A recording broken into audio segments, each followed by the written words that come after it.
स्वागत है बच्चों जीटी चांस के चैनल पे, जहाँ आज हम पढ़ने जा रहे हैं standard 6 English 1.1 first poem don't give up. यानी कि हमें हिम्मत नहीं हारनी चाहिए और हार नहीं मानना चाहिए। जैसे कि अगर कोई नया चैलेंज है, हम उस चैलेंज को ले रहे हैं तो हम हार जाते हैं या फेल हो जाते हैं, तो हमें क्या करना चाहिए, उन गलतियों से सीखना चाहिए, क्योंकि वो गलतियां हमें और बेटर बनाती है। और उससे क्या होता है, जो नेक्स्ट चैलेंज रहता है हम उसे ईजिली डिफीट कर देते हैं। यानी कि जिस चीज़ में हम हार गए, फेल हो गए, अगर हम उन्हीं की गलतियों से सीखेंगे, उस चैलेंज को वापस से क्या करेंगे, उस चैलेंज को वापस से लेंगे, तो क्या होता है, हम पिछली बार से बहुत अच्छा परफॉर्म करते हैं और फाइनली हम क्या होते हैं, जीत जाते हैं। और अगर हम उसे गिव अप कर दें, हम हिम्मत हार जाए और हम हार मान जाए, तो उससे क्या होगा, कुछ नहीं होगा, हम वो चीज़ें छोड़ देते हैं। इससे अच्छा हमें क्या करना चाहिए, गिव अप नहीं करना चाहिए। तो ये पोयम क्या हम स्टार्ट करते हैं। तो पहले यहाँ पे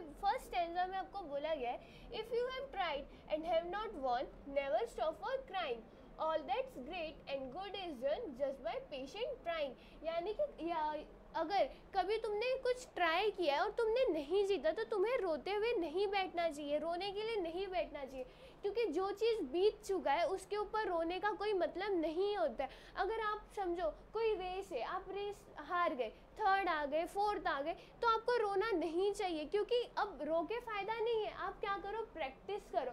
प्रैक्टिस करने से क्या होगा, आप जब नेक्स्ट चैलेंज आएगा या नेक्स्ट रेस बोल लो, तो आप उसमें क्या आ सकते हो, उसमें फर्स्ट आ सकते हो। आप आसानी से प्रैक्टिस के मदद से दूसरे को क्या कर सकते हो, पीछे छोड़ सकते हो और खुद आगे बढ़ सकते हो। और अगर आप कोई भी चीज़ जिस चीज़ में आप हारे हो, जिस चीज़ को आपने ट्राई किया था, अगर आप उसे नहीं जीत पा रहे हो, बट अगर आप पेशेंट के साथ ट्राई कर रहे हो, उसमें अपना प्रैक्टिस दे रहे हो, डेली प्रैक्टिस कर रहे हो, तो उससे क्या होगा, आप उस चीज़ को जीत सकते हो। और अगर आप उस पर रोते बैठोगे तो उससे कुछ नहीं होने वाला है। तो यहाँ पे आपको पोएट क्या बोल रहा है, यहाँ पे आपको पोएट बताना चाह रहा है कि अगर आपने किसी चीज़ को ट्राई किया, आपने नहीं जीता, तो आपको रोते हुए नहीं बैठना चाहिए। जो भी अच्छा हो रहा है, जो भी बुरा हो रहा है, वो पेशेंट के साथ क्या करो, देखते जाओ, और जो भी होगा वो अच्छे के लिए ही होगा। Then next stanza, though young birds in flying fall, still their wings grow stronger, and the next time they can keep up a little longer. यानी कि जो यंग बर्ड्स होते हैं, चिड़िए के जो बच्चे होते हैं, वो स्टार्टिंग में अच्छे से उड़ नहीं पाते, वो उड़ते टाइम बहुत बार गिरते भी हैं। बट उससे क्या होता है, क्या अगर वो उड़ते टाइम गिर जाएंगे तो वो उड़ना छोड़ देते हैं? नहीं छोड़ते, वो क्या करते हैं, और ट्राई करते हैं और गिरते हैं। गिरने के बाद फिर फाइनली एक ऐसा दिन आता है कि वो बहुत ऊंचा क्या उड़ते हैं। तो यहाँ पे वही बोला गया है कि जो यंग बर्ड्स हैं वो गिरते रहते, बट गिरने के बाद क्या होता है, वो ट्राई करते, वो उठते, वो हार नहीं मानते, और फिर क्या होता है, उनके जो विंग्स होते हैं, उनके जो पंख होते हैं, वो और ज़्यादा क्या स्ट्रांग हो जाते, और उसी की वजह से जब नेक्स्ट टाइम वो उड़ते तो वो आसमान में ऊंचा उड़ते। तो यहाँ पे पोएट हमें बताना क्या चाह रहे हैं, उन्होंने चिड़िए के बच्चे का एग्जाम्पल क्यों लिया है।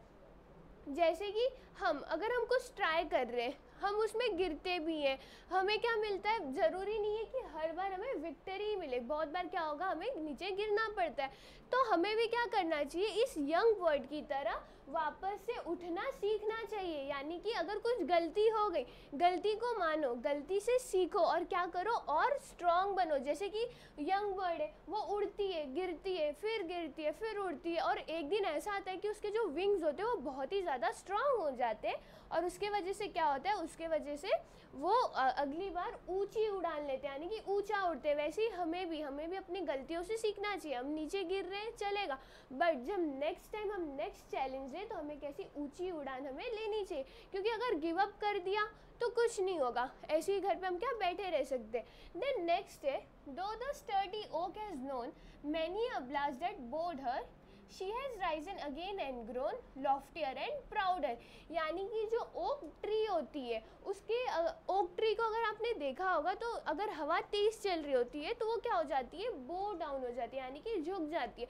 बट क्या वो झुकी रहती है? नहीं। जब वो ब्लास्ट यानी कि क्या यहाँ पे रेफर कर रहा है, एयर या विंड, जब विंड चली जाएगी वो वापस से ऊंची उठती है, वो वापस से खड़ी होती है, और वो क्या करती है, और स्ट्रांग होती है और प्राउड होती जाती है। अगर जो ओक की ट्री है वो विंड से डर के मारे कहीं बैठ जाए, वो बोलेगी कि नहीं, विंड क्या करती है, मुझे बो डाउन करने के लिए मजबूर कर देती है, मैं कोने में जाके बैठ जाती हूँ, विंड से डर जाती हूँ, तो उससे क्या होगा, वो सिर्फ छुपी रहेगी, वो कभी अपने डर को ओवरकम नहीं कर पाएगी। बट वो क्या करती है, वो वापस से उठती है, वापस से बढ़ती है, और फिर वो क्या करती है, वो और ज़्यादा स्ट्रांग बनती है और वो और ज़्यादा प्राउडर बनती है। वैसे ही हम, अगर हमें किसी चीज़ का डर है, कोई चीज़ हमें नहीं आ रहा है या किसी से डर लग रहा है, तो हमें उसे छुप के नहीं रहना चाहिए, उसके सामने झुक कर नहीं रहना चाहिए। हमें क्या करना चाहिए, सीखना चाहिए कि क्या करेंगे तो हम और स्ट्रॉन्गर हो सकते हैं, हमें कैसे और ऊंचा उड़ना, हमें कैसे और ऊंचे होना है, कैसे ग्रो होना है। ये सब करने के बाद हम क्या और ज़्यादा स्ट्रॉन्ग हो सकते हैं। तो यहाँ पे पोएट ने ओक का एग्जाम्पल लेके आपको समझाया कि आपको कैसे स्ट्रॉन्ग होना है। भले ही कोई आपको कितना भी क्या करे, बो डाउन करे, कितना भी परेशान करे, आपको उससे डरना नहीं है। आपका जो डर है उसको क्या करना है, उसे ओवरकम करना है। देन नेक्स्ट यहाँ पे, if by easy work you beat, who the more will prize you, gaining victory from defeat, that's the test that tries you. यानी कि अगर आप इजी वर्क से कोई भी चीज़ को जीत जा रहे हो, यानी कि उसमें मेहनत नहीं लग रही है, कुछ नहीं लग रही है, आप गए इजीली, आप जीत गए, बट ऐसे जीत का क्या फ़ायदा है, क्या उस प्राइज़ का कुछ वैल्यू रहेगी जिसमें आपने मेहनत ही ना की हो, जिसमें आपने कुछ किया ही ना हो? ऐसे प्राइज़ की कोई वैल्यू होती ही नहीं है। असली वैल्यू कब होगी, जब आप विक्ट्री डिफीट से यानी कि हार के वापस जीतोगे, तो वो क्या होता है, वो रियल प्राइज़ होता है। वो प्राइज़ कुछ नहीं होता है जो कि क्या ऐसे ही मिल गया हो, यानी कि उसमें मेहनत ना करनी पड़ी हो, ना कुछ करनी पड़ी हो। जैसे कि स्टैंडर्ड फर्स्ट के बच्चों की रेस हो रही है, उसमें स्टैंडर्ड सिक्स के बच्चों को भगा देंगे, तो ऑफकोर्स है ना, स्टैंडर्ड सिक्स वाले जीत जाएंगे। बट वो क्या हो गया, वो ईजी विक्ट्री हो गई, उसमें मेहनत नहीं है, उसमें मेहनत नहीं है, कुछ नहीं है। तो ऐसी विक्ट्री को कोई भी प्राइज़ नहीं करता। इसीलिए हम जो भी चीज़ ट्राई कर रहे हैं उसे ईजिली नहीं ट्राई करना है, यानी कि ऐसे ही नहीं लेना है, भले ही वो ईजी हो। हमें क्या करना है, अपना पूरा ध्यान, पूरा मेहनत क्या वहाँ पे देना है। और इसके बाद अगर हम किसी हार से अगर हम जीत को लेके आते हैं, तो वो असली प्राइज़ होती है जो कि हमें मिलती है। तो यहाँ पे पोएट हमें क्या बताना चाह रहे हैं, यहाँ पे पोएट हमें बताना चाह रहे हैं कि कोई भी काम आसानी से किए गए हुए कि जो प्राइज़ भी मिले, कुछ भी मिले, वो काम का नहीं होता है। बट अगर हम हार के जीत रहे, तो वो असली टेस्ट है जो हम क्या कर रहे हैं, पास कर रहे हैं। तो इस पोएम में ओवरऑल पोएट आपको क्या बताना चाहते हैं, पोएट आपको बताना चाहते हैं कि अगर आपने किसी दिन कुछ ट्राई किया, कुछ भी, अगर आपके सामने कोई चैलेंज ही आ गया और आप नहीं जीते, आपको रोते हुए नहीं बैठना चाहिए। रोते हुए क्यों नहीं बैठना चाहिए, जो चीज़ हो चुका है उस पर रो के कोई फ़ायदा नहीं होता, उल्टा टाइम वेस्ट होता है। उस रोने के टाइम पे आप क्या कर सकते हो, खुद को और स्ट्रॉन्ग कर सकते हो। फिर पोएट क्या करते हैं, पोएट आपको पेशेंट रखने के लिए बोलते हैं, यानी कि अगर कोई चीट करके जीत गया, सपोज़ आपने उसमें आपका बहुत ज़्यादा एफर्ट डाला है, आपने उसमें बहुत ज़्यादा मेहनत की है और कोई चीट करके जीत गया, तो जाने दो, जीतने दो, आप नेक्स्ट टाइम और अच्छा ट्राई करो और क्या करो, उसे ओवरकम करो और पेशेंट की मदद से क्या करो, उस मैच को, उस चैलेंज को क्या करो, जीतने की कोशिश करो। देन पोएट आपको नेचर का एग्जांपल देते हैं। नेचर यानी कि क्या, बर्ड का। जैसे कि बर्ड के पास क्या एबिलिटी है, वो उड़ती है, गिरती है तो वो वापस उड़ने लगती है, वो बैठ नहीं जाती है कि मैं तो गिर गई अब मैं नहीं उड़ूंगी, वो ऐसा नहीं बोलती है। वो क्या करती है, वो और ऊंचा उड़ने की कोशिश करती है और उसके विंग्स जो होते हैं वो और स्ट्रांग होते जाते हैं, जिसके मदद से वो नेक्स्ट टाइम जब उड़ती है तो वो बहुत ही ज़्यादा ऊंचा क्या उड़ती है। वैसे ही हमें भी अपनी गलतियों से सीख के हमें इतना स्ट्रांग बनाना है कि नेक्स्ट टाइम जब हम किसी चैलेंज में जाए तो हम पहले वाले से कई गुना ज़्यादा क्या उस चैलेंज में अपना दे सके और कई गुने ज़्यादा पॉइंट से क्या हम विक्ट्री ले सके। देन नेक्स्ट जो नेचर का एग्जांपल है वो ओक ट्री का था। ओक ट्री विंड ब्लास्ट आते थे, विंड के जो ब्लास्ट आते थे, यानी कि विंड के वजह से वो बो डाउन हो जाती थी और फिर वो क्या बो डाउन होकर डर जाती थी, नहीं, वो वापस से उठती थी, वो वापस से बढ़ती थी और जितना वो विंड उसको बो डाउन करने की कोशिश करता था वो उतना ही ज़्यादा स्ट्रॉन्ग क्या होती जाती थी और उतना ही ज़्यादा प्राउडर। एंड देन नेक्स्ट, अगर आप इजी वर्क से कुछ भी जीत गए, मेहनत नहीं किए, कुछ नहीं किए, तो वो किसी काम का नहीं है। असली चीज़ क्या होती है, जब आप हार से जीत को लाते हो, वही क्या आपका असली टेस्ट होता है और वही प्राइस क्या आपकी रियल होती है। तो इस पोएम में हमने यही देखा। अब हम क्या करते हैं, यहाँ पे आपको नीचे कुछ मीनिंग्स दिए गए वो पढ़ते। तो यहाँ पे बोला गया है गिव अप, गिव अप, और उसके आगे उसका मीनिंग बोला गया है here it means loose hurt and stop trying, यानी कि इस पोएम में इस वर्ड का मतलब है कि आशा छोड़ देना। यानी कि जैसे कि अभी हम पढ़ रहे थे ना, गिव अप की हिम्मत हार जाना, कोई भी चीज़ में फेल हो गए तो उसे ऐसे ही छोड़ देना, नहीं छोड़ना है। तो गिव अप का मतलब क्या होता है, गिव अप का मतलब होता है कि आशा छोड़ देना और किसी चीज़ को ट्राई करना ही छोड़ देना। जैसे कि क्रिकेट का मैच हो गया, आप क्रिकेट खेल रहे हो, क्रिकेट में हार गए, तो आप सोचोगे कि मैं तो क्रिकेट में हार गया, अच्छा नहीं हो, चलो छोड़ देता हूँ। तो ऐसा नहीं करना चाहिए, और ट्राई करो और अच्छे बनने की कोशिश करो। देन नेक्स्ट वर्ड है यहाँ पे has known many a blast, यानी कि जो ओक ट्री के जो ब्लास्ट आ रहे थे, यानी कि वो विंड के ब्लास्ट है। बट यहाँ पे मीनिंग क्या दिया गया, यहाँ पे मीनिंग क्या दिया, has survived many blows of stormy winds, यानी कि जो विंड्स बहुत ही ज़्यादा तेज़ होती हैं उनको क्या उस ट्री ने सर्वाइव किया था, यानी कि उसमें वो टूट के डर के नहीं रही थी, वो क्या की थी, और स्ट्रॉन्गर होती गई थी। देन नेक्स्ट है लॉफ्टियर, लॉफ्टियर यानी कि क्या, टॉलर एंड स्ट्रॉन्गर, टॉलर यानी कि क्या, बहुत बड़ा, और स्ट्रॉन्गर यानी कि क्या, ताकतवर। देन नेक्स्ट यहाँ पे स्टर्डी, स्टर्डी यानी कि क्या, स्ट्रॉन्ग।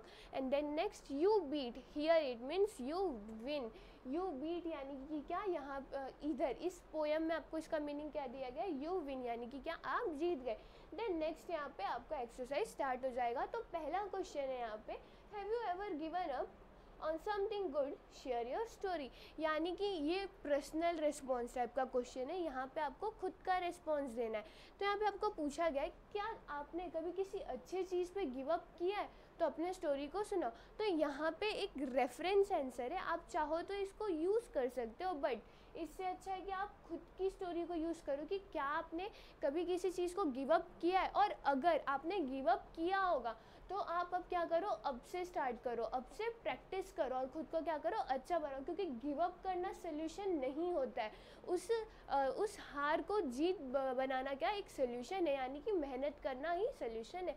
तो इसका आंसर आप लिख सकते, इसका आंसर जो रेफरेंस में दिया गया है वो है, I was a very good cricketer but on a couple of occasions I got a feeling that my team failed due to my poor performance. I stopped pursuing the game, but today I regret my decision. I realized very late that a quitter never wins and a winner never quits. यानी कि यहाँ पे reference answer में आपको बोला गया कि वो कोई भी था, वो बहुत ही अच्छा क्या एक क्रिकेटर था, और बट उसे क्या लगता था कि कभी कभी जो उसकी टीम है वो उसके वजह से क्या फेल हो जाती है और हार जाती है, और इसी के वजह से उसने गिव अप कर दिया। यानी कि क्या वो खुद को सोचता था कि मेरे वजह से मेरी टीम क्या है, हार जा रही है, और उसने क्रिकेट खेलना छोड़ दिया। और अब क्या होता है, अब उसे रिग्रेट होता है, रिग्रेट यानी कि क्या, पछतावा होता है कि मैंने क्यों खेलना छोड़ा, और फिर उसे रियलाइज़ होता है बट बहुत ज़्यादा लेट हो जाता है। अब वो बोलता है a quitter never wins and a winner never quit, यानी कि छोड़ने वाले कभी जीतते नहीं हैं और जीतने वाले कभी छोड़ते नहीं हैं। यानी कि जिसे कोई भी चीज़ को अचीव करना है, अगर उसका कोई एम है, गोल है या ड्रीम है, तो वो क्या करेगा, उसको अचीव करना चाहेगा, ना कि उसे छोड़ देगा। अगर आप किसी चीज़ को, कोई ड्रीम को, कोई गोल को बीच में ही छोड़ दे रहे हो, तो वो क्या है, आपका वो ड्रीम नहीं था। क्योंकि जो ट्रू लोग होते हैं, जिनको ड्रीम परस्यू करना रहता है, वो कभी भी उस चीज़ को छोड़ते नहीं है। देन नेक्स्ट आपका क्वेश्चन है, your friend fell down learning to ride a bicycle and now has given it up altogether. What do you think will be the poet's advice? यानी कि आपका जो दोस्त है वो साइकिल राइड करते टाइम गिर गया है, और अब वो क्या सोच रहा है कि अब मैं साइकिल नहीं चलाऊंगा, क्योंकि डर बैठ गया होगा कि हाँ मैं गिर जाता हूँ, ये छोड़ देता हूँ। तो इस मामले में जो पोएट है, जो इस पोएम के पोएट थे, वो इसको, जो लड़के हैं उसको, आपके फ्रेंड को क्या एडवाइस देंगे। तो ये भी पर्सनल क्वेश्चन है, आप खुद से लिख सकते हो कि आपकी सोच से जो पोएट है वो उन्हें क्या बताना चाहेंगे। बट आप क्या कर सकते हो, ये रेफरेंस आंसर भी यूज़ कर सकते हो। तो यहाँ पे आपको बोला गया है, rise each time you fall never give up would be the advice the poet would give my friend, यानी कि हर बार उठो जब भी तुम गिर जा रहे हो, और ये एडवाइस क्या पोएट उनके दोस्त को देना चाहेंगे। While riding a bicycle or acquiring any new skills, we are bound to fall और फेस डिसअपॉइंटमेंट, यानी कि यहाँ पे जैसे वो बाईसाइकिल चलाते टाइम गिर रहा है, तो ऐसे ही बाईसाइकिल चलाते टाइम या कोई भी नई चीज़ को अगर हम ट्राई कर रहे हैं तो हमें डिसअपॉइंटमेंट मिलती है, हम गिरते हैं, बट हमें गिरे हुए नहीं रहना है, हमें क्या करना है, उठना है, स्ट्रॉन्गर होना है, उसे ओवरकम करना है। The poet would advise him to be patient and rise stronger and achieve what he has set out to achieve with determination। यानी कि पोएट उन्हें क्या बोलेंगे कि आप क्या करो, आप पेशेंट रखो और ज़्यादा स्ट्रॉन्गर बनो, और जो भी गोल, जो भी एम है आपका, जो भी अचीव करना है, यानी कि साइकिल चलाना ही समझो सीखना है, तो उसे पूरे मन से करो, डिटर्मिनेशन लगा, तो इससे क्या होगा, आप सीख भी जाओगे, गिव अप भी नहीं करोगे, और इससे आपका जो डर है वो भी क्या हट जाएगा। तो जैसे ये पहले गिर गया था, अब उसने क्या किया, अब उसने मन लगाया, स्ट्रॉन्गर बना, और अब वो क्या कर सकता है, साइकिल को चला सकता है। तो इसी के तरह हमने क्या किया, इस पोयम को देखा एंड देन इसके एक्सरसाइज को सॉल्व किया। होप आपको ये वीडियो समझी होगी। तब तक के लिए मिलते हैं नेक्स्ट वीडियो में। Thank you.